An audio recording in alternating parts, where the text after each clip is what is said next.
Should I bring it down just a touch? And we're live, dude. We're good. We're live. T-Rod, how you doing, brother, man? Good to see you, man. Good to see you. Hey, we are live here. Not quite at the big Oregon tailgate, but hey, it's T-Rod and I here for the Oregon Football Tailgate Talk on the road. First time this year. On the road. Where the heck are we, dude? We are in Puyallup. You nailed it. Yes. Puyallup, Washington. Yes. My hometown. Yeah. Under my parents' carport. This is awesome. This is awesome. As it was, I was talking earlier today. Buddy Matt was like, "Hey, is this a side pizza, a side New York pizza live studio?" Yeah. Like, I mean, yes, it is. It is. Yeah. From anywhere. From anywhere. From anywhere. Because you know what? Size Pizza is always going to be in the same spot. It is. Right? 1211 Alder Street, down there, Eugene, on campus. If you guys are down there, you're just chilling, waiting for the game tomorrow, getting fired up tonight, head down, go see the people at Size, see Josh. They'll take great care of you. Great pizza. Buy the slice. Add on whatever you want. You got cheese, whatever it is. And go down there and see them.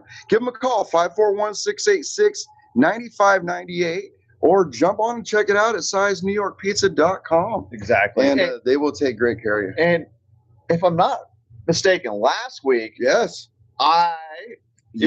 Chef Marc, if you went still into Size and you mentioned Chef Marc sent you into Size, they would give you a slice of their cheese pizza, Yes. a New York slice, Go down. on behalf of myself. Yeah. And go I down think there. they're still live. They live cheese They are pizzas. gone. They So are gone. Get down Yes. there. If Josh you said have, that will continue until they're gone. Go down there and get yourself I a love slice it. of cheese pizza on Chef Marc I right love here. it. Come on I now. love it. So we are on the road, live here in Puyallup, Washington. Because We're grateful ducking it out because you know what? It goes with the theme, right?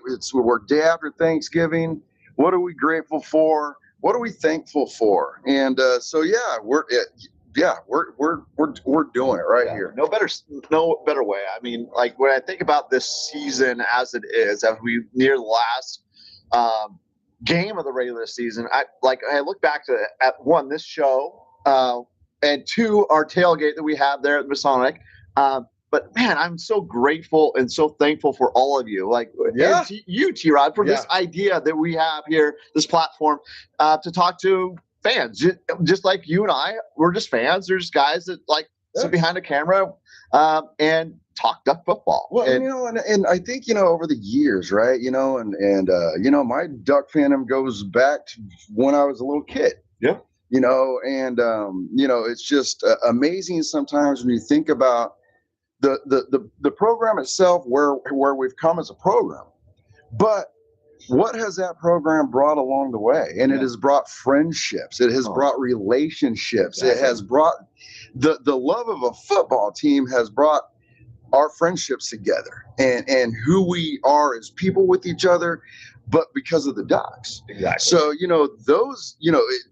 grateful to be a Duck fan, right? Exactly. I mean, come on. And so, and we have a crew here at my parents' house. We do. We're my mom's hosting, not only myself, but T-Rod, his son, Matt, Amy, like the crew. Yeah. And it's just so nice to just be able to say, hey, come enjoy my parents' home. We're up here in the north, and we're ready to go. We're ready to go to this game tomorrow and just have a blast. We are ready to bring Austin to that place. Oh my kid! Yeah, cheers! Yes, Cheers to that. Yes. There we go. We're ready to bring Austin north. Let's go. Well, normally, thanks, kid. Normally, our last segment of the show is the bucket of doom. And earlier this season, I might need another one of these. If you're not familiar with the bucket of doom, every week I put in the top 25 games of the week, along with every Big Ten game, into this bucket. And T-Rod will draw 5 games. I'll draw 5 games. And all we have to do is pick the winners. And we don't know what's coming, right? We don't. We pride ourselves on no research. This guarantees we can't even do that. Exactly. We don't even know. It's basically a raffle for who. And then you're going to decide. You can't really scout it. Yeah. So 5 games, and as of last week, the scoreboard was T-Rod 21 wins on the season and Chef Marc 23 wins on the season. Yes. Earlier this season, I think it was week 3, we made a bet, and the bet was that during this episode, whoever was the loser would get to wear a hat, which is inside this bucket right now. Yeah. I won't unveil the hat, but we have a fire right here. We do. And I'm not feeling jittery because I'm cold. I'm feeling jittery because of what the results may hold for me here. It's just a little bit. Well, I mean, and likewise, last week was kind of a difficult week. Yeah. So what we're going to do, we're going to go live. We have not looked at what we had in the baggie. I can't recall all the games that I had in the baggie. So these are my picks from last week. You know I had easier games to pick than you did. I know. So hopefully that works out. So what we're going to do is we're going to go one by one. We're going to grab them, and we're going to say the winner or loser, and we'll do a live scoreboard update. So T-Rod. Right, so right now, 21, I'm at 21. And I'm at 23. 23. Okay. Here we go. All right. So I had Tulane at Temple. Congratulations. They took care of that. There's so 23 to 21. Yeah. And I had Notre Dame at Syracuse, and Notre Dame laid the wood. Yeah. So 22-24. Go ahead, T-Rod. Your next game we got Georgia, Charlotte. Oh, congratulations. Another tough one for me. Yes, come on now. That's number 2 right there. This is I have BYU, Cincinnati. I did pick BYU. This was a difficult challenge for me to pick BYU, but thank goodness I did pick them. Add another point to my side. Thank you. I like the way this is going. Is this fun or what? Michigan and Maryland. You got Michigan to win. Nice, good win there. Another one there. I had Vanderbilt over Kentucky. Chalk me up another point there, buddy. There we go. Oh, God. Utah, K-State. Utah, I believe, survived by the hair of their chinny chin. That was a game. There was like 700 yards of rushing in that game. It was ridiculous. Yeah, there's 4 right there. Yeah. Okay. Yep. All right. I should say this for last, but UW, I had to pick UW last week. Payne, they did win. Yep. Oh, the first week I'm gonna go 5-0, and it means absolutely nothing. Squat. Oh my God! Oregon over USC. I finished strong. Yeah. 26. Right. And I had Georgia Tech over Pitt, and that happened as well. So 28. Right? That did happen, right? Georgia Tech beat Pitt.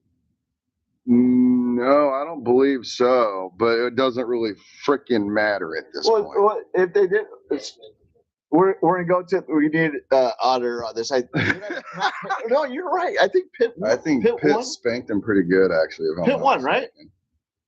Okay, well, no. But so the final score is now. Even if it was opposite, right? You're 4-1. Pitt won. Pitt won. Okay, so 26 to 27. Oh. Okay. All right. So T-Rod, inside this bucket, I have one of 2 things. Just stop already. One of 2 things. All right. We can either do another round of Bucket of Doom. Okay. Or just take it on the chin. Yeah. I mean, the bet's a bet. I have to honor the bet. But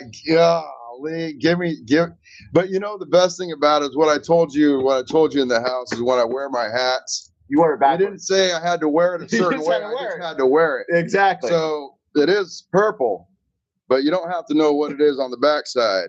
Oh my! But it burns my skin. It's burning.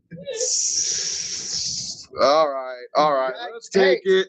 Let's go. Oh, let me tighten it up. So 26-27 on the season. That's pretty. That's pretty. Man? Dude, that was fun. That was fun as heck, man. Hey, for good times, do you want to just do the bucket? Yeah.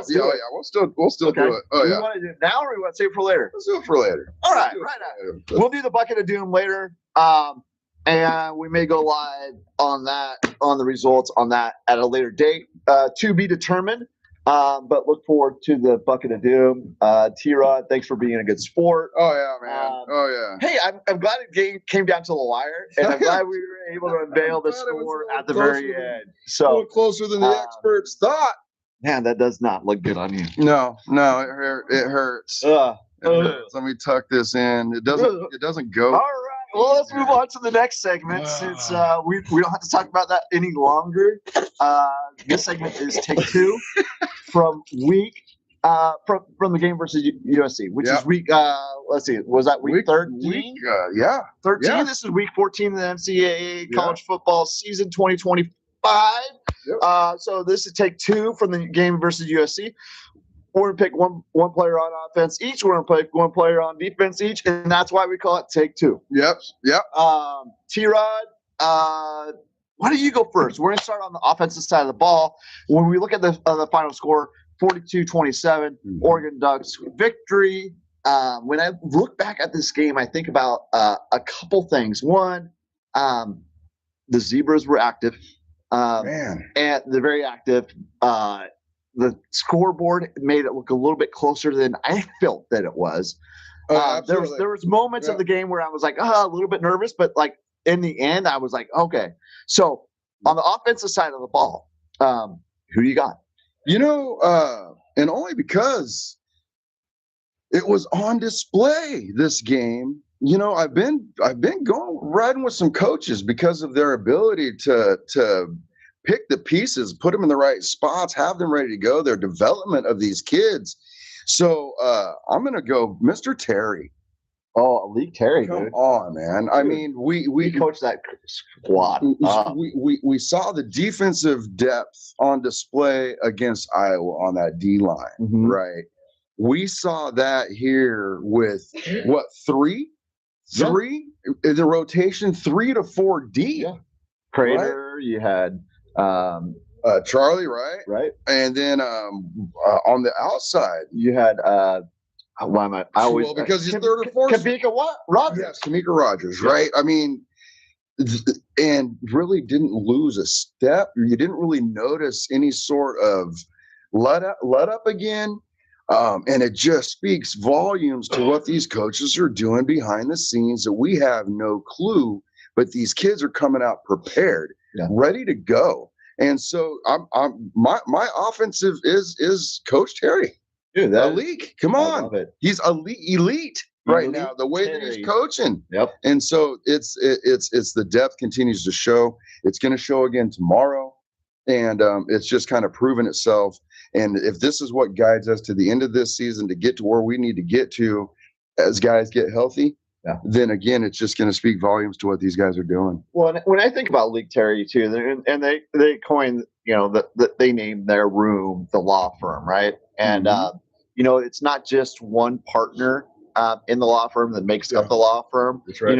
It's multiple partners, and it's multiple guys, whether you're a first stringer or second stringer or a third stringer, or even fourth string. I mean, the practice squad. I mean, so it's one of those things in which I mean, you're absolutely right. The fact is you're playing against a top 25 team in USC, and you had 3 backups in there, and not just the backup, but probably the backup in some cases. And so it's promising to see what they're developing in that room. Last week in my Ducks to Watch, I had a guy in which I was like, hey, I think this is his time to really shine. We're on the national stage. This was the game of the week on CBS, not only on CBS, but nationwide. It was really the game to watch. It pulled really great numbers. And the guy that really kind of just showed up, and I was hopeful, that was my Duck to Watch, was Malik Benson, Leak. And he, I mean, not only was he the clutch catches, but also that punt return. And it really set the tone on the offense. It's like, hey, we're a couple guys down here. I'm going to step up. I'm going to show what's up. And throughout the game, whether it was in the blocking downfield, or whether it was catching the ball on key downs, or in the special teams side of the things, taking that ball to the house, I thought he really shined, and he's hitting his stride right now, and that's why we brought him in. He is playing his best ball right now, and I made some notes on here, that we'll dig deeper into later, but the unfortunate injuries that we've had has revealed other things, right? Has revealed the abilities of some of these other guys that may have set back a little bit, right, but then they were forced into that limelight and they're answering the call, and it's been amazing to see across multiple positions. Exactly. And so that was great. You hit the nail on the head with that. And I thought it was a good call. The Ducks you watched last week was pretty good. Yeah, on both parts. So man. Right on. Let's flip to this defensive side of the ball. So from defensive perspective, we really kind of limited their running game, right? Yes. But in the passing game, there was a little bit, one of those things where you're kind of like, okay, what are we willing to give up, or what, like those contested catches? We kind of spoke about this in the Ducks to watch early on. Yeah. And we knew that the passing game was going to be a challenge. We knew that from the defensive side of the ball, like we could stop the run. Could that hold up? Now, and in this segment, take two on that game. Is there someone on the defensive side of the ball, or maybe it's a group, like you said, or a coach, in which you're kind of like, hey, that was the guy. That was who I was really impressed with, and that was. Well, you know what? I'll tell you what. I will let you go first on this one. All right. I went with the offense first. Let's hear what you had to say. All right. Well, I'm going to stick with my theme of taking Ducks to watch to take two. Yeah. So last week, if you don't recall, T-Rod picked Brandon Finney as one of his defensive Ducks to watch, which I had written down as well. So I called an audible, and I wavered between Iffy and Jordan Candidate. And I kind of leaned on Jordan Candidate. Yes, you did. And that was my guy. That was my guy, whether it was his interception, whether it was his path breakup, whether it was his tackle, his he was all over the board last week. And it was like one of those games where, once again, Malik Benson on the offensive side, and then you have Jordan Candidate on the defensive side. They both showed their worth. They really showed up and shined on the screen. And so that's who I had as far as take two on the defensive side of the ball. I was just taking over from my notes from last week. I didn't really have to even go to the lab. I went to the game, watched the game, went back and said, yes, I called that. Let's go. You know what, man? Here's what's funny, man, is I had a sneaky suspicion. And so when you went with your theme on the offensive side, I wanted you to go first because, again, we don't look at each other's notes. Yeah. But this is who I had written down. Yeah, there you go, Jordan. For the same reason, right? But I wanted you to go first because I thought you might stick with that for good reason, right? And so then I look and I'm thinking in my head, do I have a plan B? And I'm going to go with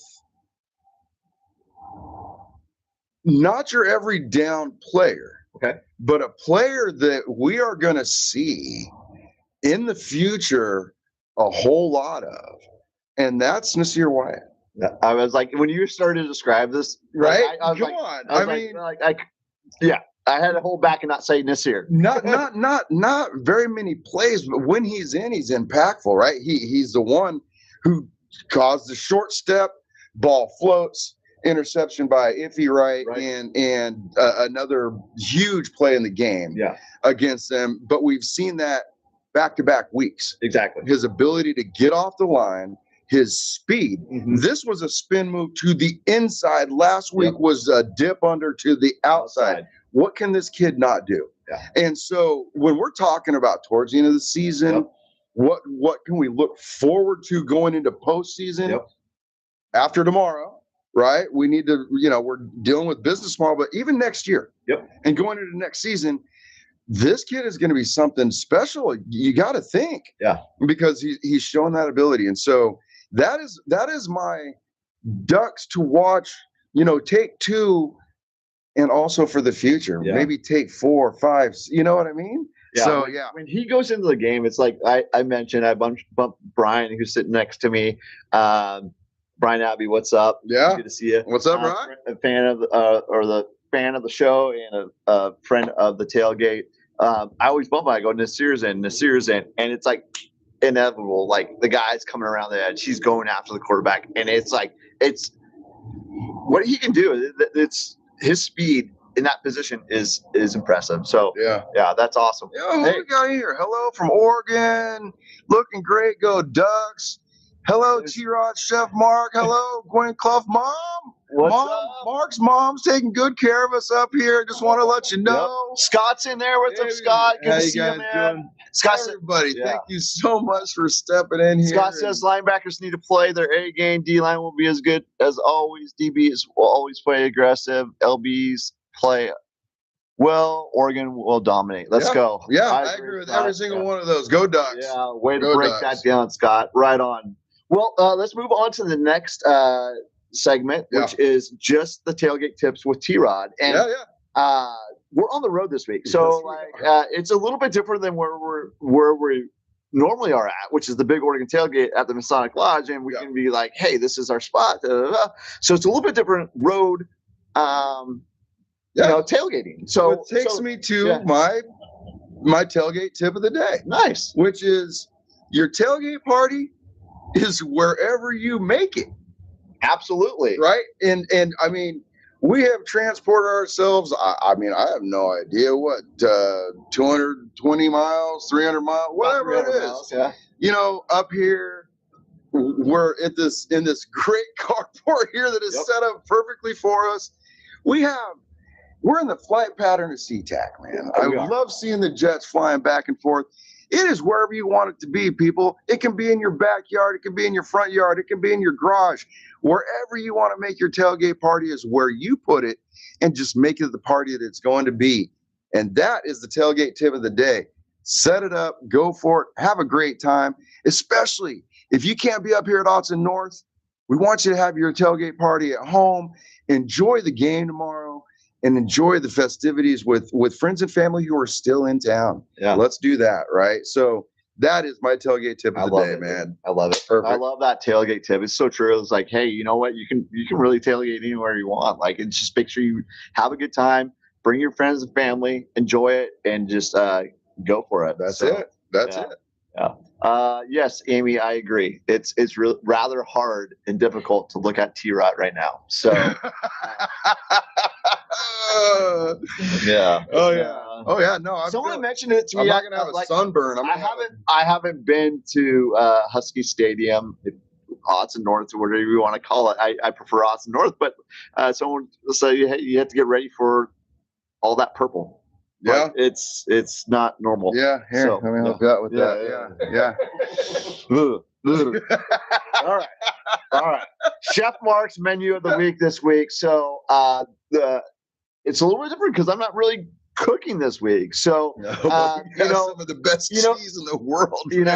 So earlier tonight, it's funny. I'm at my mom's house, and I'm like I had brought some salami and whatnot, and I'm like, I brought a couple of things of cheese, just mix it. When I'm opening my mom's fridge, and I'm like, Cougar Gold?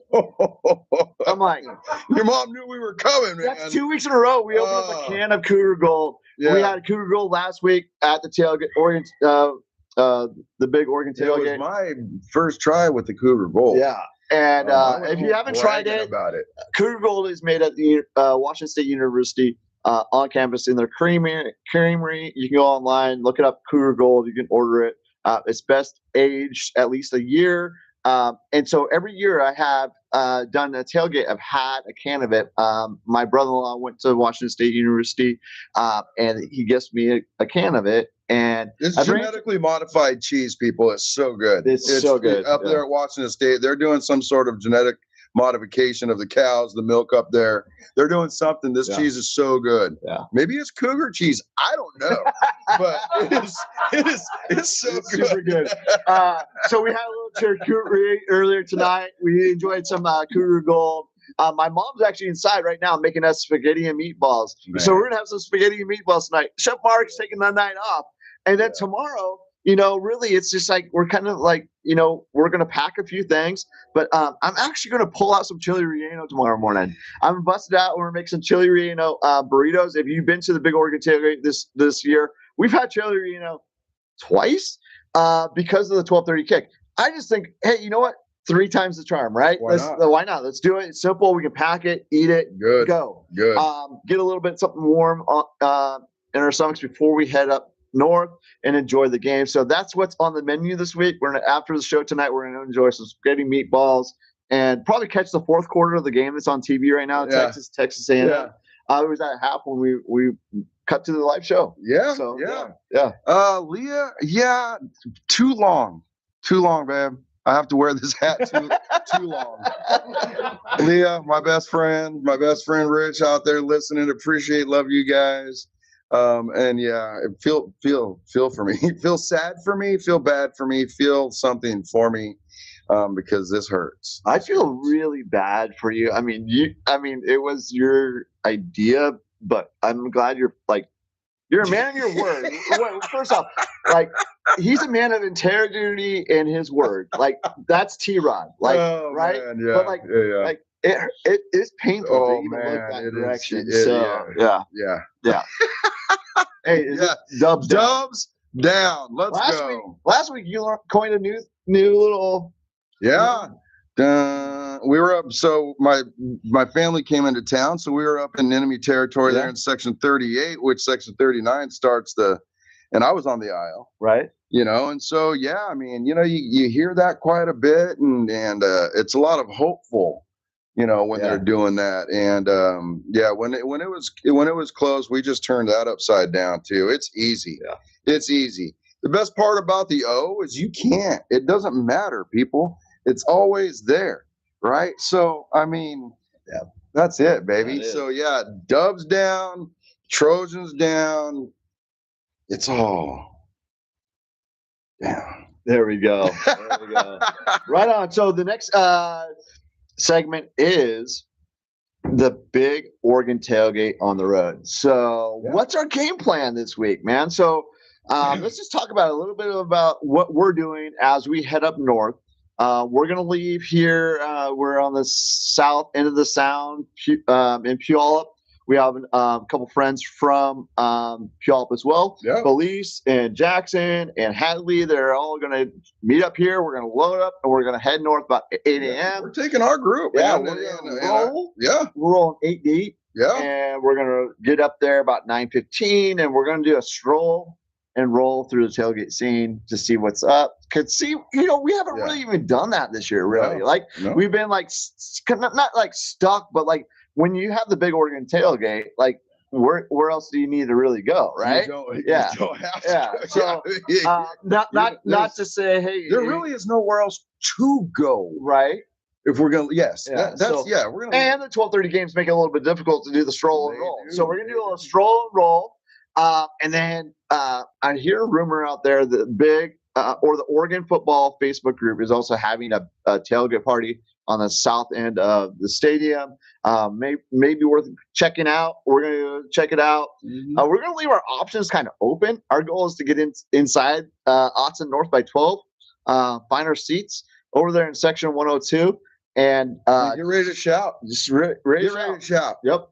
Right. We're coming in loud. We're coming in proud. We're coming in everything. And so, it's my mom's packing me some lozenges because she's concerned about my she is concerned about the lost voice because he hasn't been able to speak after the last couple of games. I talked to her on the way home from the game last week, and she's like, have you lost your voice? I go, of course I lost my voice. She was very worried. And she doesn't, she's learning that this is a regular occurrence for us as the Autzen Zoo members. Right. No pun intended. But come on. I mean, it is just what we do. We lose our voice. We make a lot of noise, and we're about to do that tomorrow like nobody's business. So exactly. Yeah. Well, so now we're inside the stadium. We kind of gave you what our plan is tomorrow, or somewhat of what our plan is. We're going to roll with it, right? Yep. But now we're in the stadium, and we're into the segment of Ducks to Watch, brought to you by Size New York Pizza there in Eugene on 1211 Alder.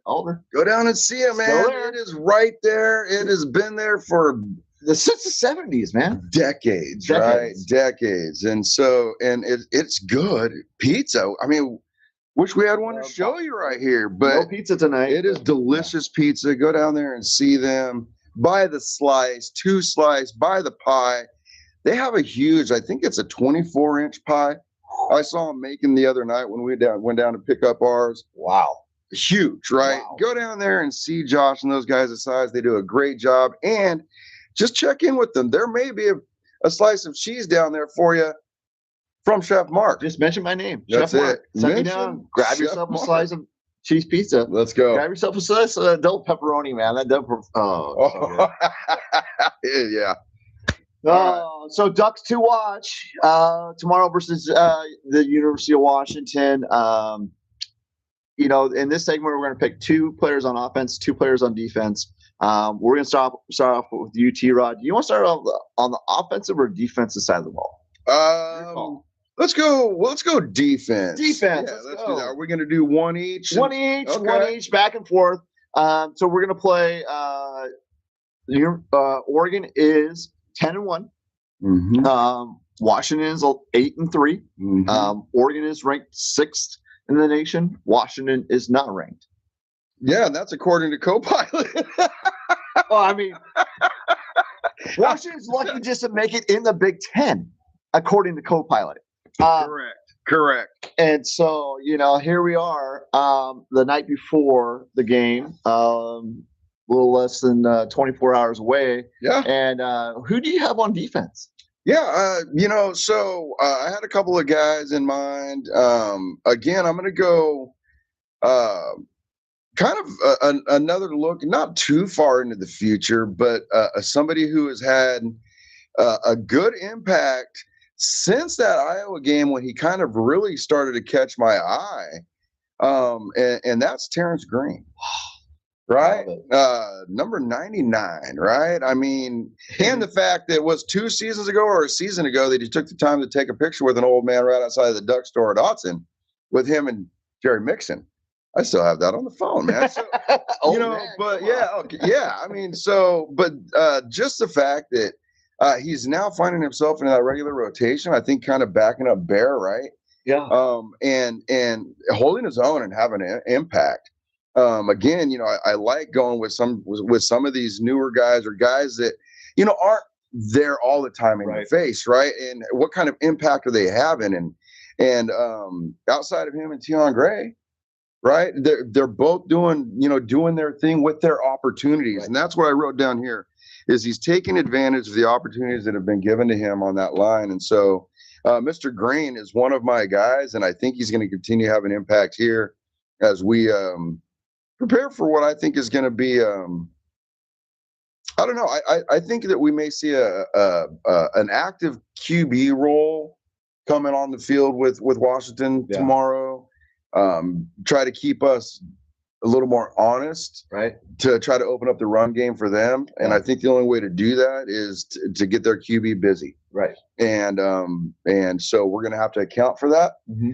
We'll see. I mean, I could be totally wrong. With all the research that I do, I don't think I'm wrong. but we're going to ride with that. So I think, again, this rotation is ultra important. And so, Mr. Green on that one. Yeah, and you're right. You did a lot of research on that. I would say when we were preparing for the show tonight, it was very fitting that T-Rod was at my parents' dining room table doing the notes, just like I was as a child doing my math, and it was like took me right back. It was you see this, and you see this. Marc saw a little bit of himself. He saw little Marc sitting at the table when I was sitting there, doing homework. It was touching. I was like, this is awesome. This is awesome.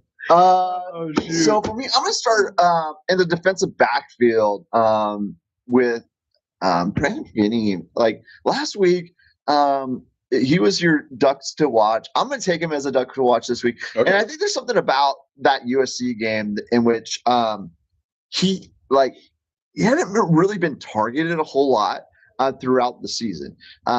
He's been kind of that lockdown type guy. He had given up, I think, going into the USC game, like 4 receptions. So not many passes going his direction. He was definitely tested last week. No doubt he was tested last week. The play going right into the half where he knocked down that pass and shut that out. Like, I thought that was like a maturity moment for him. Yeah. And I think that, if he is to be tested tomorrow, you're going to see a different side of Brandon Finney that we haven't really seen, where he's like, okay, I've been tested. Now it's really kind of just show who I truly am. Yeah. And I better show up. I wasn't satisfied with the work that I put in last week. Like, not that he performed bad. Like, Jacoby Lane is a freak, man. Like the guy's going up and getting those 50-50 balls, and it's difficult. Like, and I think there's moments in which Brandon would want back. So it'll be interesting to see in that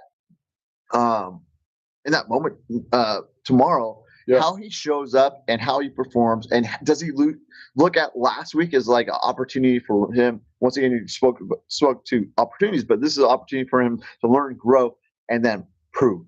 And and there's nothing wrong with his game last week. So I think you're going to see that. I mean, when you talk about receivers in this conference, right? I mean, obviously, Jeremiah Smith sticks out, right? Maybe Cooper at Indiana or whatever, but when it comes to a duo, wide receiver, group, I think USC is probably one of the best, if not the best, in the conference, when you put those two together, right? And we knew going in that there was going to be a challenge, and that both our DBs, our corners, were going to get challenged. Yeah.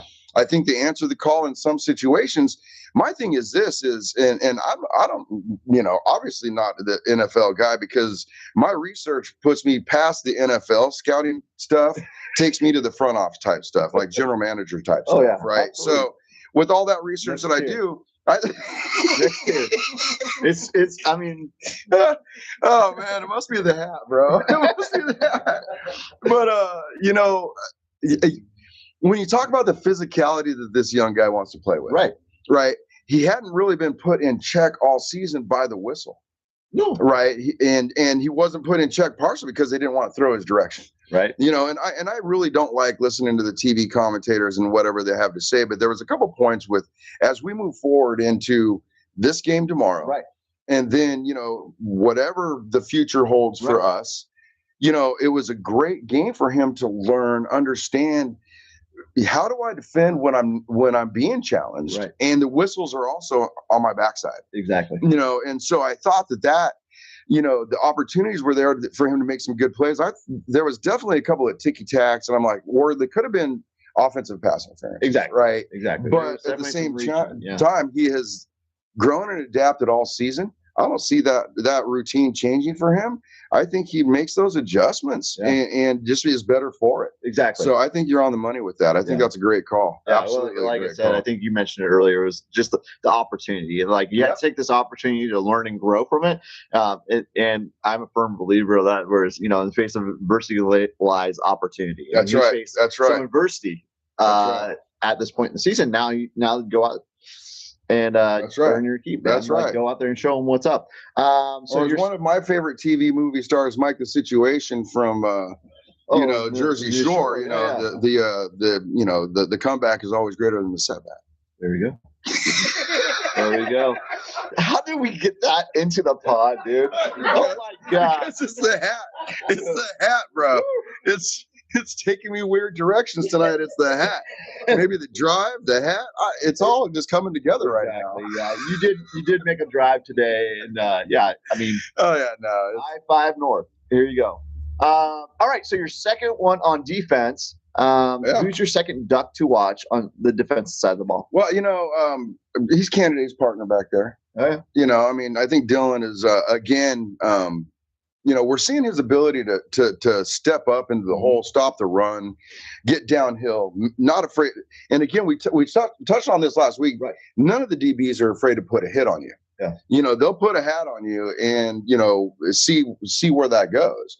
But I think he's been very effective in obviously stopping the run against the run game. We saw a few errors he admitted to against Iowa. We haven't really seen those, but again, we didn't really see that get tested too much until last week. Right. And I think what I noticed is we were concentrated on stopping the run. Yeah. Which we left our guys out on the island and it got tested. Right. Right. And so I think, again, with an active, what I think, given all the research, is going to have an active quarterback situation tomorrow. Right. And he's going to be ultra important in stopping that, whether it's a spy situation, whatever that is. I think Dylan it needs to shine out tomorrow. I think we're going to see that. Well, that's 2 weeks in a row in which he picks that I had on my Ducks to watch, which is, that's simpatico. I mean, like, yes, when you hang out with someone so often, it's like, or maybe it's just the fact that we're observing the game in the same way. Yeah. And it's just like you're just like, okay, who's this player that's going to stand out? And I think you're right. I mean, Dylan's going to have to step up and be active in that situation in which Williams, will use his legs. He'll use his arms. Yep. You have to pay attention to that and make the right calls. I think I'm going to call a little audible on my second choice. Again, the audible. And I'm going to go just step up just a little bit further into the defense and pick Devin Jackson, because I think that his legs and his wheel to his speed at the linebacker role is going to be key also to contain that. So it's going to be that coupled of not only Devin Jackson but also Dylan Thieneman get in there and really, like, if Williams gets out in space, you're going to have to close, and you're going to have to close fast. And he had some impact last week. He did.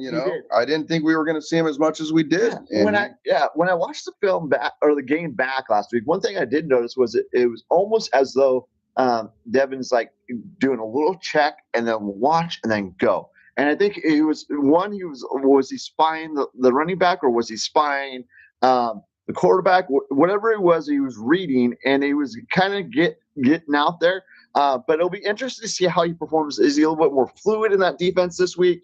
And knowing what they have as far as their offense. Yeah. So I think their offense runs through Damon Williams and Denzel Boston and those guys. So, I think it's that's who we got on defense. So you got Terrence Green, you got Dylan Thieneman, I got Finney, and I got Devin Jackson. Yeah. So we'll be there. I like that. Yeah. What do we got? Let's see. Please let our guy take that.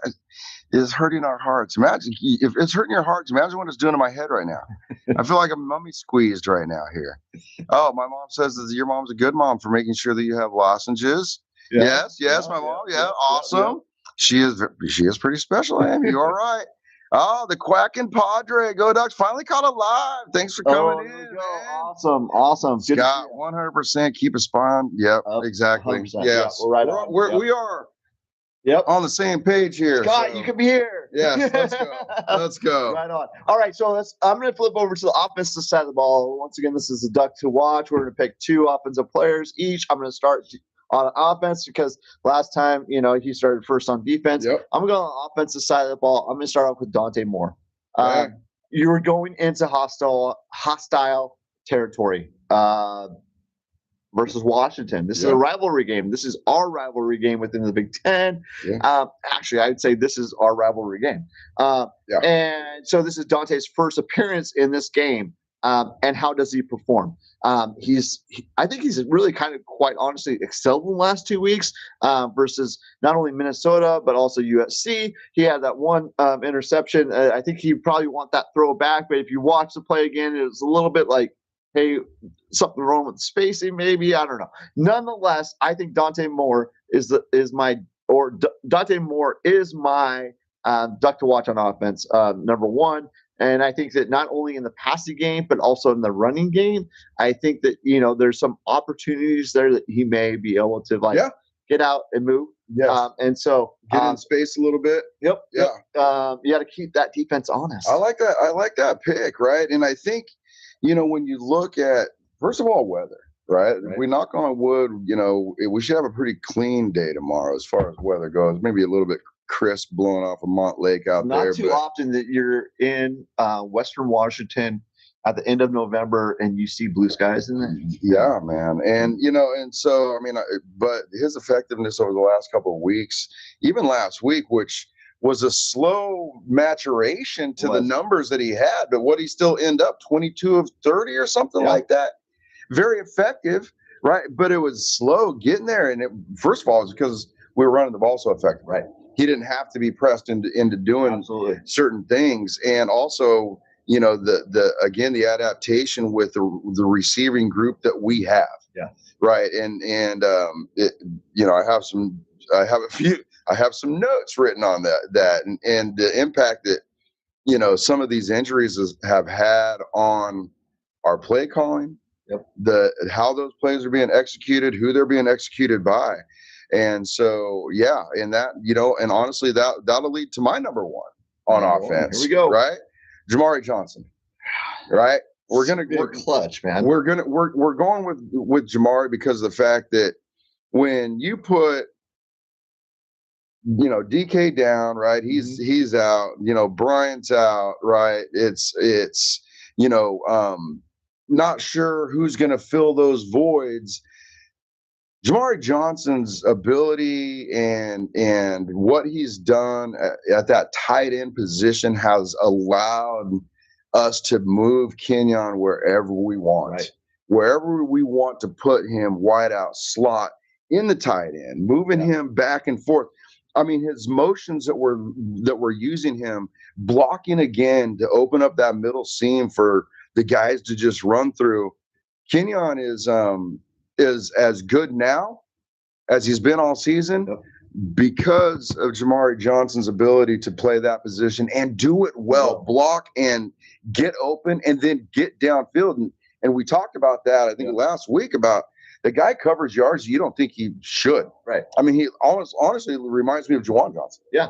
And so the emergence of Jamari Johnson is a contributing factor why Kenyon is so effective right now. Well, I think it's important that you're pointing out that complementary. Like the fact is that these two tight ends are working in unison together to complement each other's game, to set each other up, to basically have defenses dictate like, hey, we got to account for both of them. Like, how are we going to do it? And it's not an easy thing to do when you have two tight ends with their abilities, their speed, their length, their size, their catch radiuses, their blocking ability. Like, there's so many different things that both these guys can do, and to complement each other. I don't think that there's enough tension given to it. So I really like that's a great pick number on your first one. I'm going to flip into the running back room. Okay. And I think your number two pick going to the RB room. All right. RB room. So I think it's this game. Like, when I picked Dante Moore in as my number one duck to watch on offense, my number two duck to watch on offense is Noah. I'm doing this for maybe a little bit of a selfish reason. My mom's favorite duck player right now is Noah Whittington. All right. Yes, and Mom. She's in there right now making spaghetti and meatballs. Slaving hard. She's sweating. Not only that, she's cooking bacon for tomorrow morning. She's she's going all for it. She's bringing me lozenges and making. She's being my mom. It's awesome. So I'm going with Noah Whittington. I think that our run game is really going to be key to set up that pass game. I think that our offense is much different when we can go play action, and in order to go play action, you got to be able to run the ball, and we've been able to run the ball last throughout the year, really. But the way that Noah's been running over the last 4 or 5 weeks, it's a different Noah than Noah Whittington that he's turning up. And I mean, what are the averages? Just 6.1 yards per carry? 6 to 7 yards per carry. Come on now. And the way he's hitting those holes, the way that he's driving, and it's not going down on first contact. He has that little bit of Bucky in him, and it's just like, hey, you know what? Let's go, Noah. Let's show out. Let's go do your thing tomorrow. And I think he's primed to have a huge game tomorrow. Yeah, let's go. I believe so. And that's a great pick. And what was funny was Mark's mom showed me the bacon. It's extra fatty because she wanted to make sure that his throat was ready to go with a little bit of extra slipperiness back there. So it's not steakum. It's good bacon. So when we went earlier today, she's like, I think she said 3 3/4 pounds or something. Yeah. Well, you know what? I'm not going to turn down bacon. My mom knows what's up. So, hey, yeah. Keto, man. Give me the bacon. Yeah. Give me the bacon, Give bro. me the bacon. All right. So your second duck to watch on offense. Yeah, you know, I mean, I was going to kind of go with some of the obvious stuff, like the, one or two of the new offensive line guys that we're going to probably see tomorrow in that rotation. But honestly, I went with my number 2 guy is going to be J-Mac. Yeah.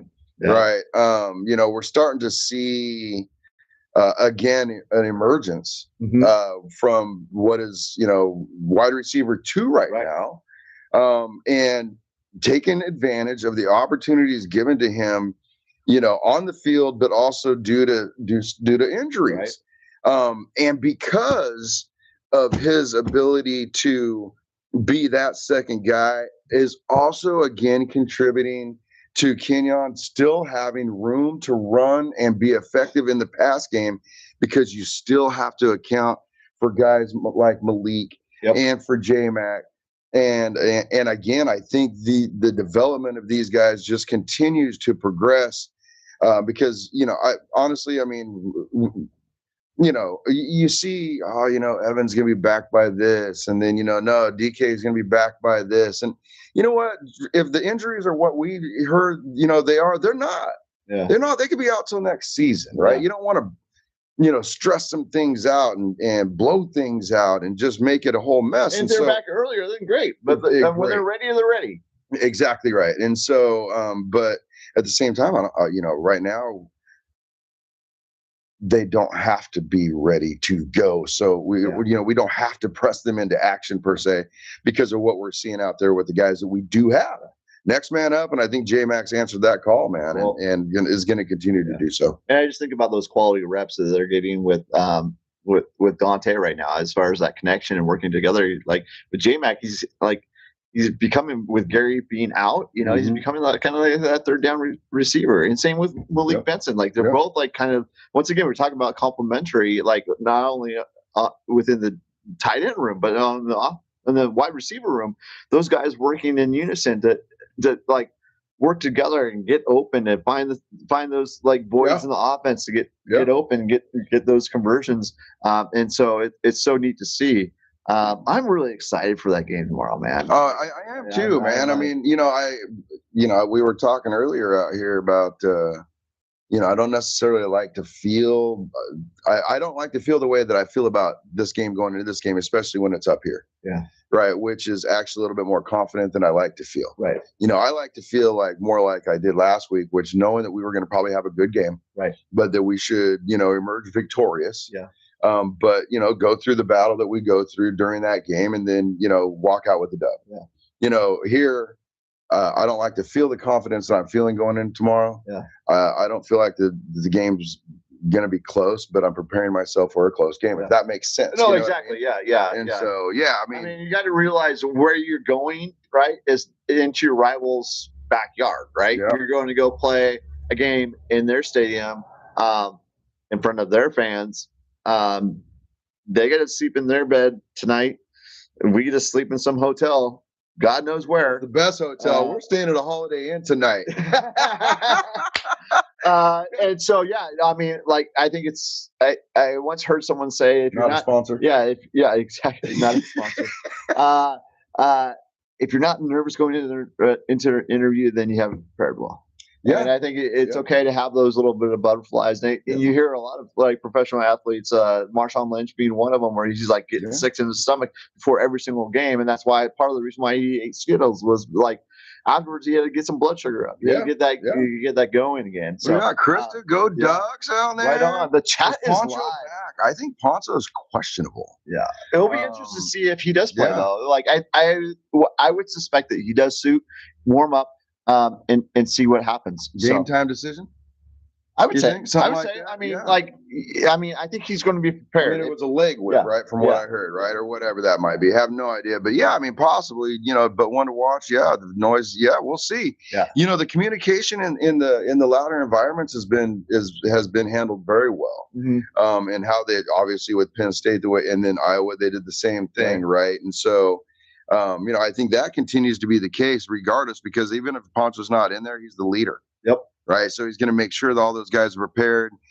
Yeah, Quack and Padre, the talent runs deep. All these guys are ready to shine. Absolutely, they are. And it's in the Dan nail on the head right there. The Dan Lanning effect, the development of these players. Matt, the motivation we have are the result of the last visit to Seattle. 100%. Mm-hmm. Matt was there with me the last time. That was painful. Yeah, painful walking out of there. Well, we were welcomed at all Husky post tailgate parties, and we don't want to be welcomed at all. Well, and to think about that Lanning effect, like it was mentioned there in the chat tonight, it's like I remember watching one of his pressers this week, and he's like, "Hey, I know what this rivalry is all about. I started off 0-3. Yeah, he's like, that is not like I know what this is all about. I get talked to about it all the time when I do interviews or I meet with groups or whatever. It's like we gotta beat Washington, or it's just mentioned. It's not like thrown up on a billboard or anything like that, or a sign in someone's office or anything like that. But like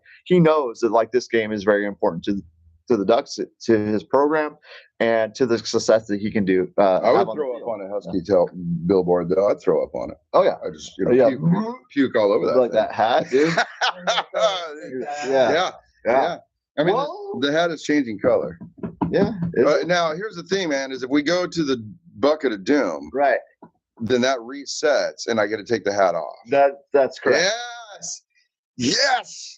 Success. Okay. Let's go. By far, this is one of our favorite segments. It is. And man, I mean, it's thanks for being a good sport. Hey, just toss it over the fire, dude. I don't care. Burn that shit. All right. The garbage comes tomorrow.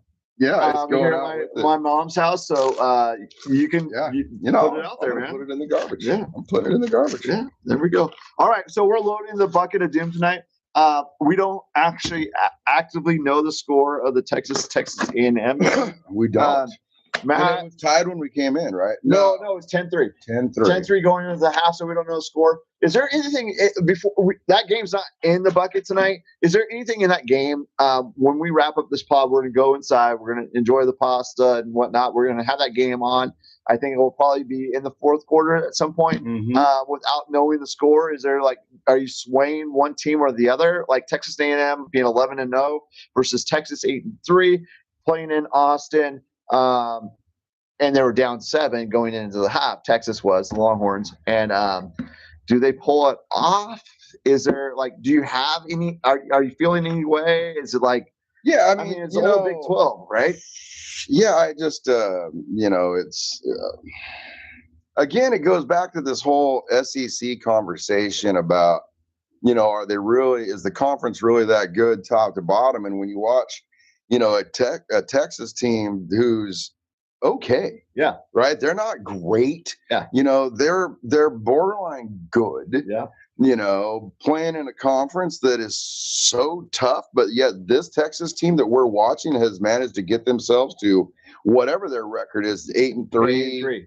I mean, it's a whole bunch of SEC BS as far as I'm concerned. Texas to me is not that good. Yeah. And I don't know if it's their quarterback. I don't know. What I do know, just from watching, the deep research that I put in watching the 3 minutes of football that we watched in there, was that Texas A&M's quarterback reminds me of Dennis Dixon. All right. Now we're having the chat share. Texas is back up. What? Texas is up 20-10. Oh, there it is. Let's go. There it is. Let's go. Yeah, Texas is not that good. A little bit of chaos, and I'm going to stick by what I say. Yeah, but I don't. I wouldn't want to see chaos. I mean, it causes a little bit of chaos because now you and it holds chalk as it stands right now. That puts Texas A&M 11-1 going into the ACC or the SEC title game next week against Georgia. And where does that fall if Georgia beats Texas A&M? Oregon wins this week, doesn't go to the Big. Yeah, it's chaos. Does the Big Ten get 3 teams in the top 4? That's some weird shit. Yeah, I don't know. And actually, I mean, I don't think that's possible. Selfishly, I almost like the spot. I like where we're at. Yeah. Take care of business tomorrow. Yeah. And let the chips fall where they may be. You know, and even with that, with the whole bias thing going on, man, I don't know if it would make that much of a difference for us. It might be one spot. I completely agree with Scott too. You can't sneak Texas in for this win. Oh no. But as much as the SEC, you never know. Exactly. Yeah.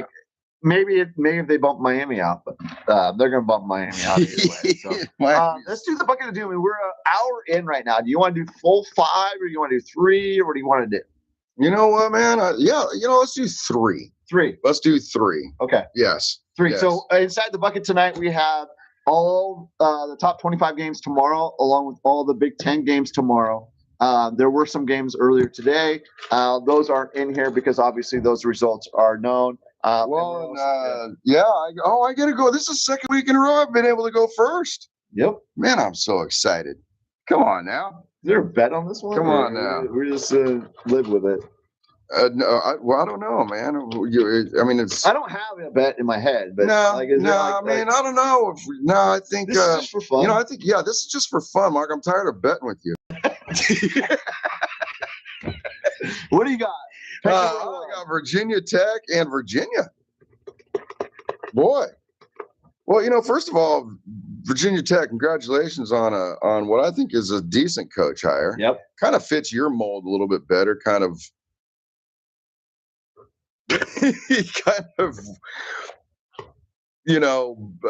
not very spicy, bland. Would that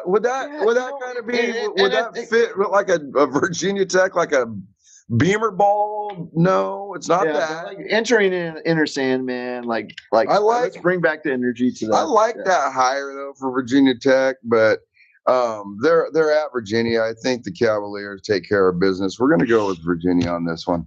There you go. There we go. But the Inner Sandman, we were having that discussion about. Should Autzen adapt something like this? Not for intro, just for some other point in time in the game. Exactly. I think there's something. Yeah, there's a little bit of work that can be done there.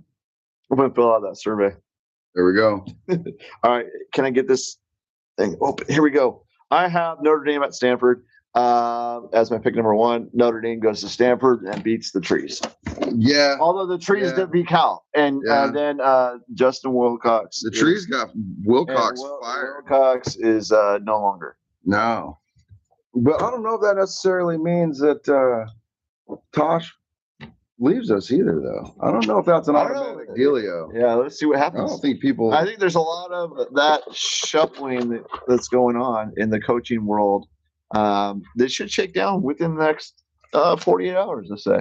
Oh, you got Ohio State at Michigan. Oh, and they've 4 straight in which they've lost. They're at Michigan. And at Michigan. Yeah, at Michigan. Boy, part of me wants to just pick the upset, right? I mean, it would be an upset, right? Michigan to pull this off. And very similar to, I think Ohio State is very similar to Texas A&M.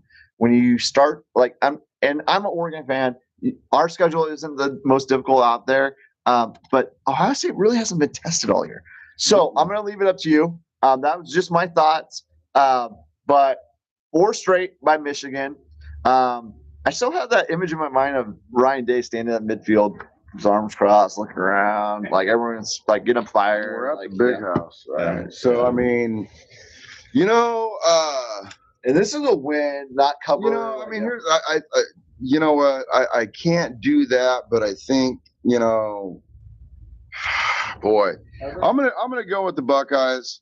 There you go. To go in to Ann Arbor and take down in the streak. To be honest with you, I like saying, right? Just saying. I like that young quarterback. And Ohio State's defense is legit. Yeah. So I like that. I root for chaos, but I don't know if I want that much chaos. Right. And I really don't know if I want that much chaos in the Big Ten either. Yeah. Again, I kind of like where we're sitting selfishly. Yeah. I'm almost, be happy if things just kind of stay the way they were. But we'll root for this chaos tonight that's happening possibly, but not this chaos. Buckeyes, get it done. Hold that, and I will draw my pick number 2 is this one right here. I have UCLA at USC. UCLA goes to the Coliseum. they have 3 wins on the season, and I think USC is going to take it to them. Yeah, I think USC is angry. Yep. And I think that they're gonna take care of business there. So yeah, I would agree. I mean, that was all right. Especially, I mean, since the I don't think there's much talk about that game, really. It's like UCLA's looking for a coach still. USC still has a coach. They're not likely to make the playoff. It's sitting at number 17. They're outside looking in. They're really kind of playing for a bowl game. Yeah, so, I mean, it's UCLA. I mean, once the whole thing, with the, Neuheisel, the young Neuheisel coming in, once that wore up, you saw some great effort, but then I think the reality kind of set in is they're just not as talented as they need to be or should be right now. So we'll see what happens with that, but I think USC gets it done. Texas Tech at West Virginia. Texas Tech they're good. They're good. I don't even really know if that's going to be close. It's the fact that it's at West Virginia. Texas Tech gets it done. Red Raiders get her done. I recall a couple of years ago where we went to Texas Tech and we had I walked out of the restaurant that I was at because I was traveling for work, and I was like, oh, and then someone was like, oh yeah, go back in. And oh man, the end of that game was freaking crazy. Yeah, man. Yeah. Crazy. Yeah, tortillas flying, everything, man. Yeah. And did they ban the tortillas, or is it like I heard some rumor that they're going to ban the tortillas. Like, I don't know. Dude, tortillas never hurt anyone. No, and it's not the tortillas' fault. It's getting thrown onto the field. Yeah. Who you blaming here, people? Yeah. You blame the mission. I have Bama at Auburn. This is an interesting one for me because this is like a bucket list type scenario for me. Like if I really want to Iron Bowling. You mean? I want to go to the Iron Bowl. No. Like one time in my life, I'd like to go to the Iron Bowl. And I have a friend from high school raised here in Puyallup, Washington, that lives there in Auburn, Alabama, and I'd love to go. We were chatting earlier. Oh yeah, love to go to Auburn to watch Auburn, Alabama. Auburn's still without a coach as of right now, as of 7:30. I mean, honestly, I feel like Auburn's been without a coach for the last 3 or 4 seasons. I know.